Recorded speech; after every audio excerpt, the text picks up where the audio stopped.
Tonight, Columbia brings you, as a guest star, Peter Lorre, one of the screen's past masters of the art of suspense. Suspense is compounded of mystery and intrigue and dangerous adventure. In this series are stories calculated to intrigue you, to stir your nerves, to offer you a precarious situation, and then withhold the solution until the last possible moment. Tonight, for instance, Mr. Lorre plays for us a doctor, a husband, with something dark and terrible on his mind. Was it murder?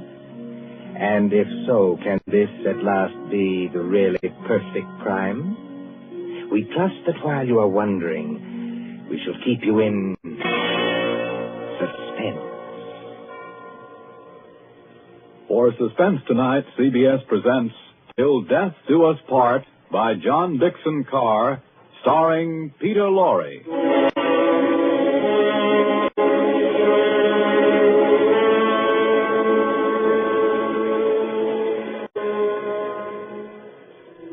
Late one night in December of 1941, a man and his wife sat beside the fire in their country cottage.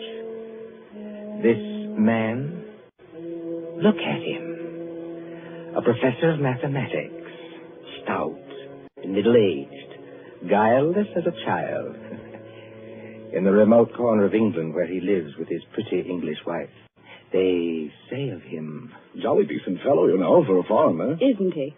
Always a smile for everybody, and so polite. That's why it's such a shame about his wife and that young American. There hasn't been anything between them yet, I'm almost sure. But if the American stays here much longer... I tell you.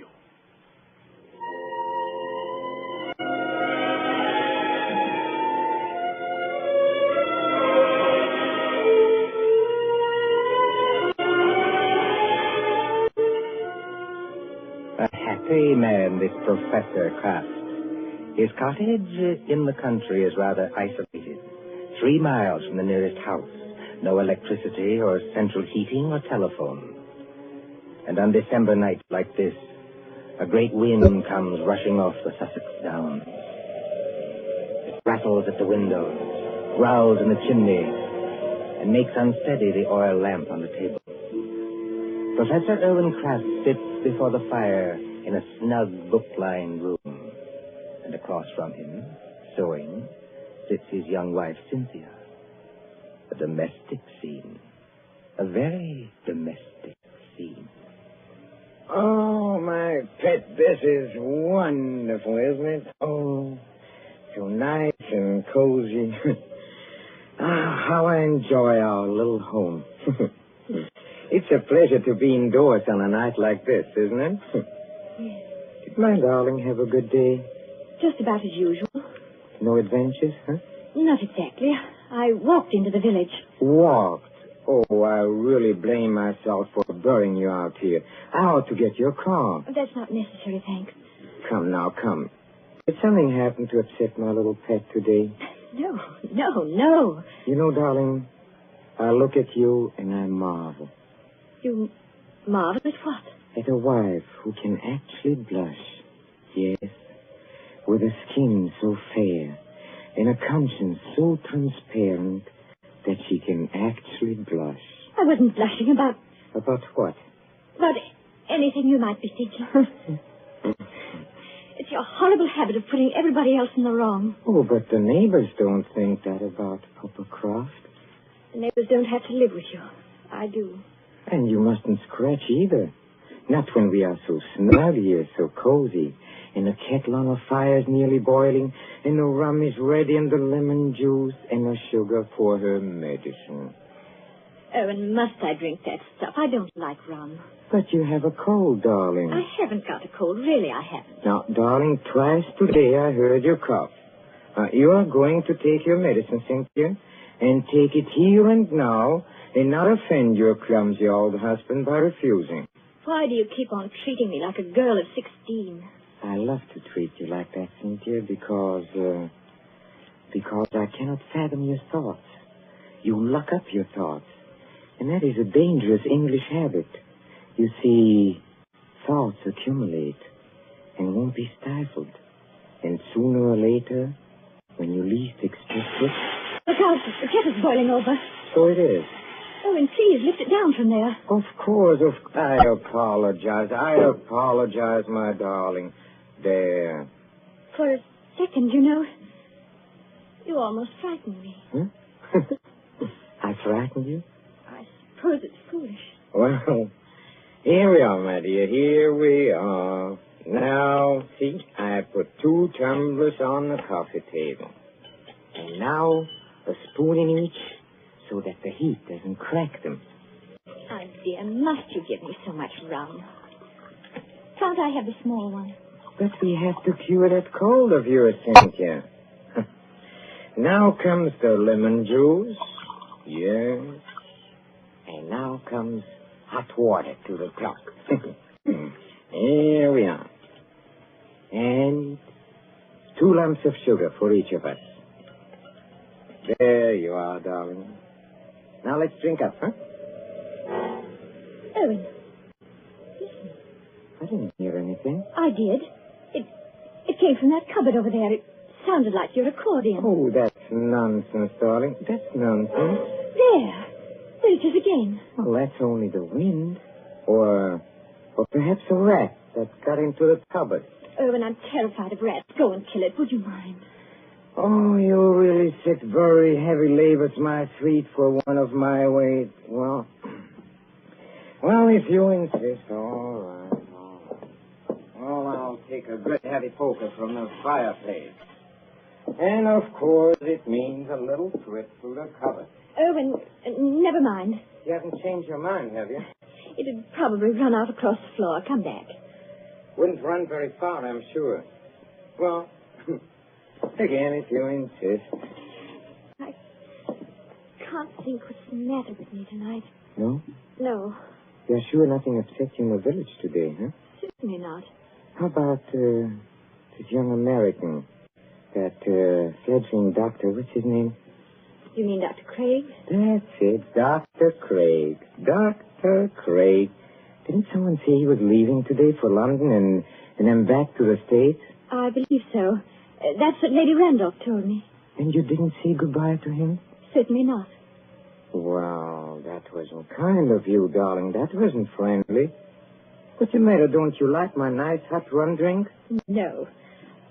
But you'll give me no peace till I do drink it. That's right, darling. That's right. Now, take it down like a good girl. I'm keeping you company. See? Oh, how pretty she looks.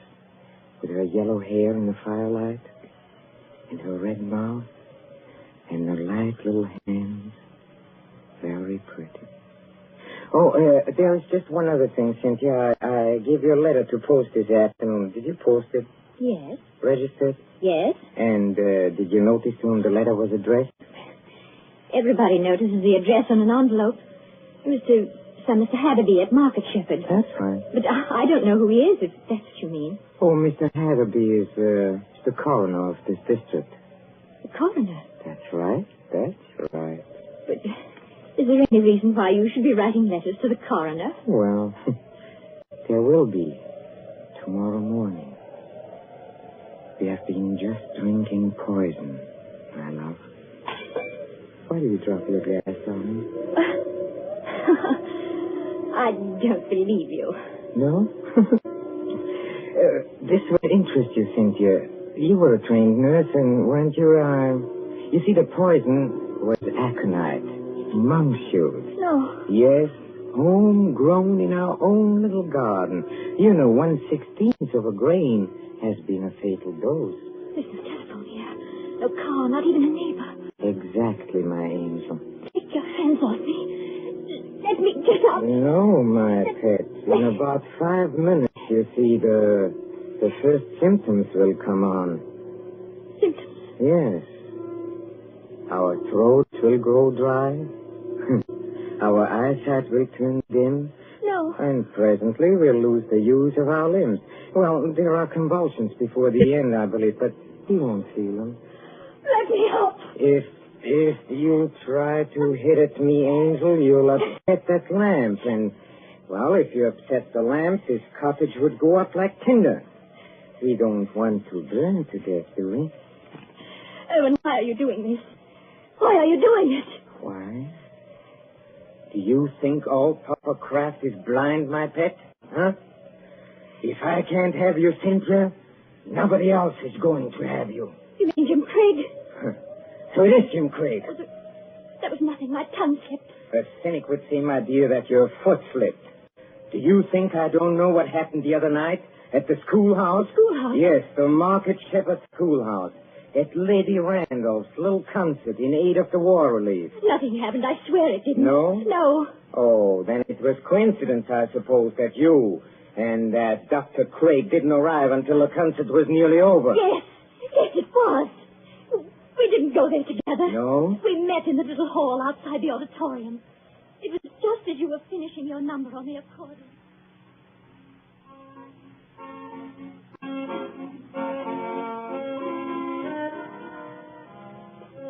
Oh, I beg your pardon. It's so dark here I almost bumped into you. Isn't that Mrs. Kraft? Yes. Good evening, Dr. Craig. We seem to be late. Very late, I'm afraid. I was detained on a case. I didn't feel like coming here at all. Oh, just a moment before I open that door for you. Won't it look a little funny, our arriving here together? Funny. Why should it? No reason at all, only... Cynthia, listen to me. You know, Dr. Craig, that's the first time you ever called me by my first name. I did want to have a word with you somehow. Of course, you've heard the news. What news? Well, on the radio for the past couple of days. Oh, we're too far out to get much news, and my husband isn't interested. He isn't interested. He isn't interested in anything but himself. I'd rather you didn't talk that way about my husband. Oh, I'm sorry. Would you push the door open a little? And in conclusion, Lady Randolph is saying something. I'm sure we've all enjoyed our friend Professor Kraft's musical numbers on the accordion. And the vicar's conjuring trick. And little Miss Linshaw's spirited recitation. It only remains for me to tell you that the collection for this little entertainment will amount to this. Yes, Colonel Thompson, what is it? Colonel Thompson's going across the platform in rather a hurry. Looks like an announcement of some kind. Ladies and gentlemen, your attention. We have just received some late news by the 9 o'clock bulletin. I think I can guess what it is. Following yesterday's declaration against Japan, the Congress of the United States today declared war against Germany and Italy. No applause, please. I think I can say that these things go too deep for applause. We entered a war lightly, and we have learned. But before the vicar ends this meeting, I shall ask the orchestra to play us the song numbered 83 in the book. A song we know is dear to the hearts of all Americans.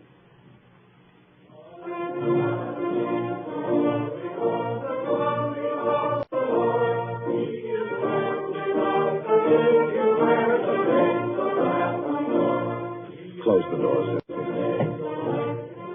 Jim, this doesn't affect you. Naturally it does. You won't be leaving England. Probably in a very short time. They'll be needing doctors. But does a formal declaration of war make any difference? What does it mean to you? What does it mean? I can't explain it, Cynthia. It's all in that song. If they're going to need me, I'll go back. But can't you do just as much good here in England? I don't know. That depends on what the army says. And doesn't anything depend on what I say? We haven't got much time, Cynthia. That crowd will be out in a minute. Yes. And we won't admit it, will we? Admit what? Admit how we feel about each other. I haven't said... Nor I. I was only talking about what we were thinking. No, we won't admit it. You say you can't explain about the war. I can't explain about this. Don't try. It's better this way. Owen's being very good to me. He's such a childlike person. Yes. Everybody likes him. Oh, he has his tempers. It's not easy to live with sometimes, in spite of what they think. But I can't do anything to hurt him, because he'd never do anything to hurt me. Never, never, never in the world.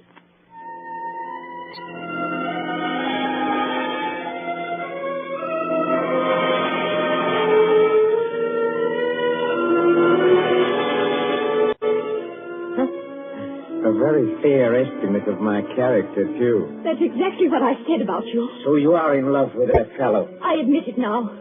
Yes. Tell me, darling, do you feel anything yet? Feel anything? I mean, dryness? Muscular contraction of the throat? Yes. Oh, I thought so. I won't die. I won't. And how do you propose to stop yourself? Your only chance would be to reach the village infirmary.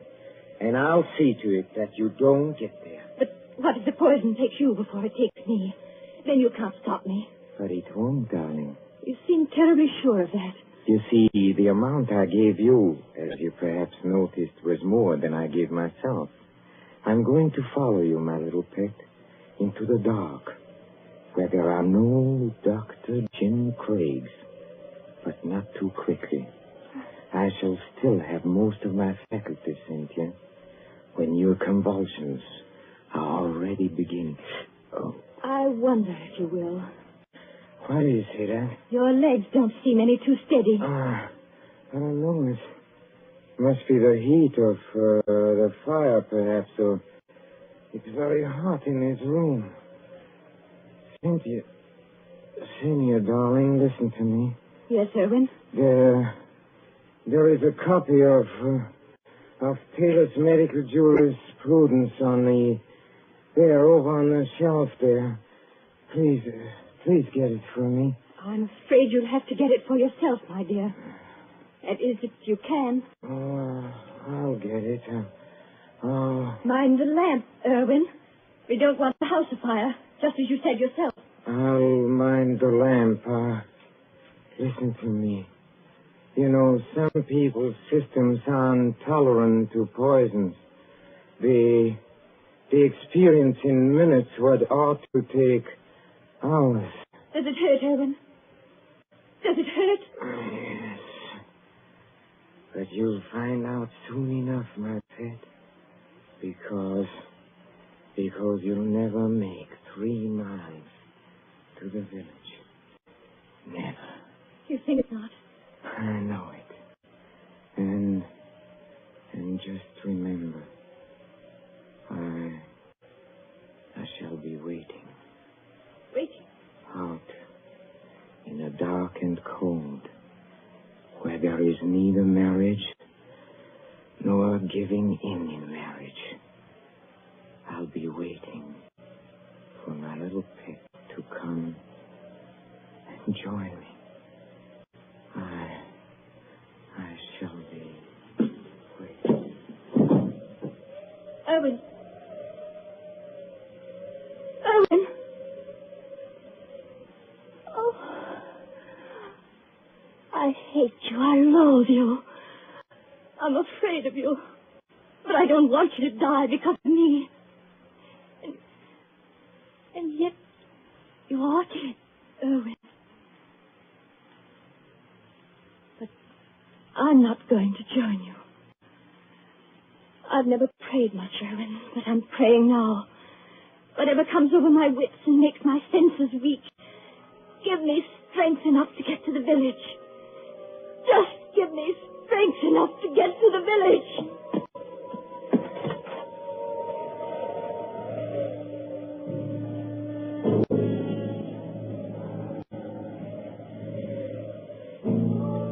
An empty room now, except for the motionless figure by the fire. The great wind enters through an open front door and makes the lamp shake dangerously on the tables. The whole house creaks. Otherwise, it is very quiet. Suddenly, the corpse sits up. Professor Kraft looks pleased, doesn't he? Very pleased. Very alert as he moves over to a certain cupboard door. Well, and now I think the real fun can begin. Patience, patience, patience, my friend, while I open the cupboard door. Well, there we are. I hope you haven't been too uncomfortable, Dr. James Craig. Oh, I'm all right, thanks.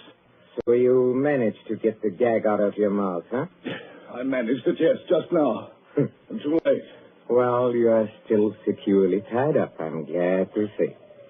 You know, you gave me several very, very unpleasant moments, young man, when you got your foot on that accordion. Did I?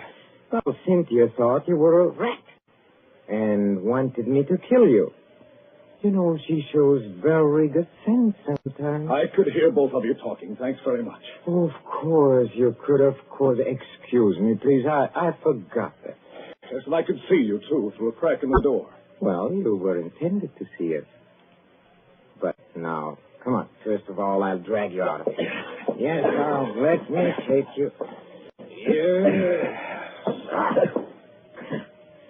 Now we can sit down and have a nice, cozy little chat. Huh? How much aconite did you give Cynthia? How much? Oh, about 2 grains. 2 grains? Well, then she can't possibly... No, she can't possibly live until morning. But she can live long enough to testify that she saw me die. And how much poison did you take yourself? I? None. None at all? No, none at all. But you mixed those drinks out of the same materials. I saw you do it. Well, but there wasn't any poison in the rum, young man. You see, 2 lumps of sugar steeped in aconite were dropped into Cynthia's glass. I marked them, and I didn't make a mistake. Can you see the beginnings of Papa Kraft's plan? Why, you... You see, Cynthia left the door open, my friend. And there is a very strong wind blowing tonight. Well? Just observe how it lifts the table covers, flutters the magazines, makes the lamp tremble. I shouldn't be surprised, you know, if one of those lamps blew over. A fine crash and a sheet of flame. Huh? And when they come here tomorrow morning, after Cynthia's testimony and my letter to the coroner, they'll expect to find at least a few charred bones among the ruins. And, of course, they must find some remains. Whose remains? Yours. Yes, you've got me tied up pretty well, haven't you? And now, you see... Now comes the best. You were last seen going towards the railway station, to London, and then to America. Nobody will inquire after you. Except Cynthia. That's right, except Cynthia, who will be dead. That I waylaid you and brought you here while Cynthia was in the village will not be known to our good coroner, and I shall disappear. What do you think of it, young man, huh? I think it's rather good, huh? You're going to let me burn to death? Yes, and I shall enjoy the necessity. By the way, too bad you missed my performance at Lady Randall's concert. It was very nice. But then I think you were otherwise occupied. You could call it that. Occupied, I think, in making love to my wife. You hurt my vanity, young man, and you are going to suffer for it. I never made love to your wife. No? No. But I don't suppose you could possibly believe that. Are you already begging for mercy? Now, come on.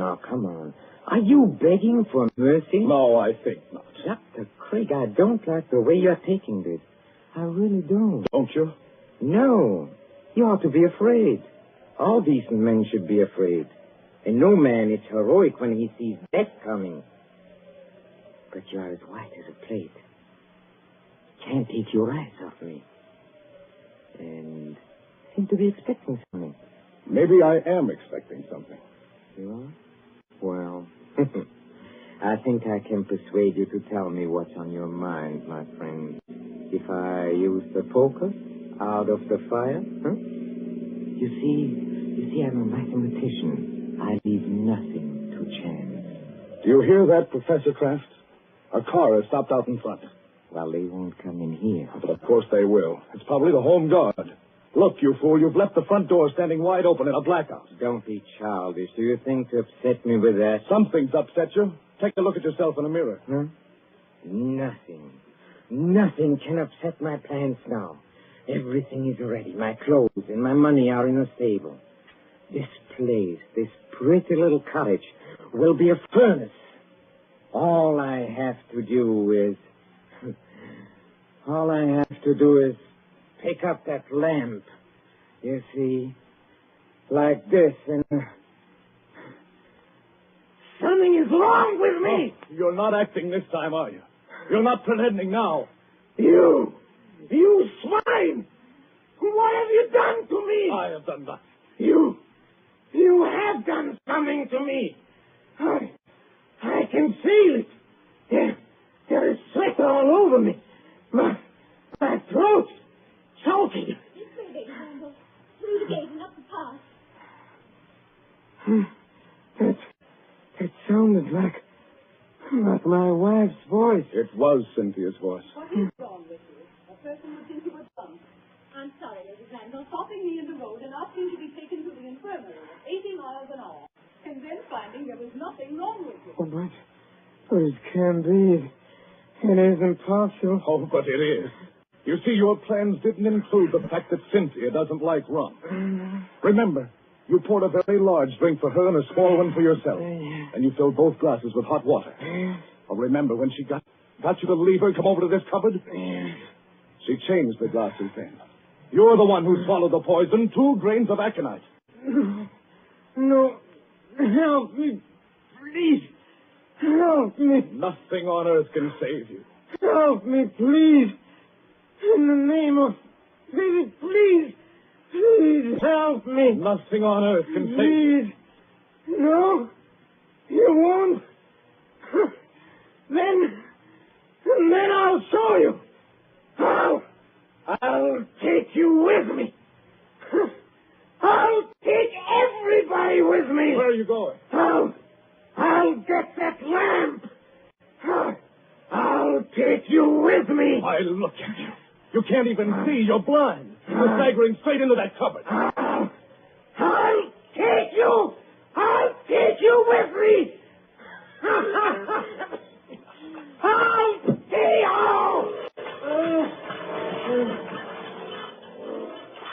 you.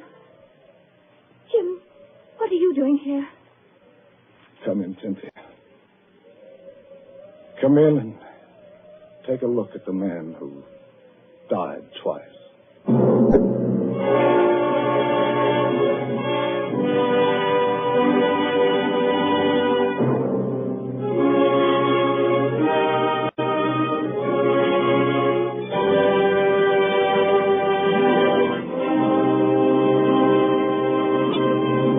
And so ends Till Death Do Us Part, starring Peter Lorre. Tonight's story of Suspense. Columbia presents these tales of mystery and intrigue and dangerous adventure for your relaxation and enjoyment. Next Tuesday, there'll be another in this series. Same hour, 9:30 Eastern Wartime. Mr. Lorre was starred as Professor Kraft. He was supported by Alice Frost as Cynthia, David Gothard as Dr. Craig, and Mercedes McCambridge as Lady Randolph. William Spear, the producer, John Dietz, the director, Bernard Herrmann, the composer-conductor, and John Dixon Carr, the author, are collaborators on Suspense. This is the Columbia Broadcasting System.